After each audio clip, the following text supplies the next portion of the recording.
The baby bird was in his nest. He was in his nest with his sister. Their nest was high up in the tree. They were waiting for Mama Bird. Mom always brought them food. They were hungry. When would Mom come home? Would she bring them a worm? Would she bring them a fish? Would she bring them a piece of bread? What would Mom bring them? They looked at the squirrel. The squirrel looked at them. The squirrel put a nut in their nest. The birds looked at the nut. How could they eat a nut? They didn't have strong teeth. The squirrel has strong teeth.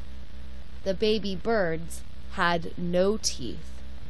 They had beaks, but no teeth. They heard Mom. They knew her voice. They knew the sound of her wings. She brought them some food. It was still warm. It was delicious. It was pizza. It was pizza with cheese. Baby birds love pizza with cheese. They were so happy. How delicious.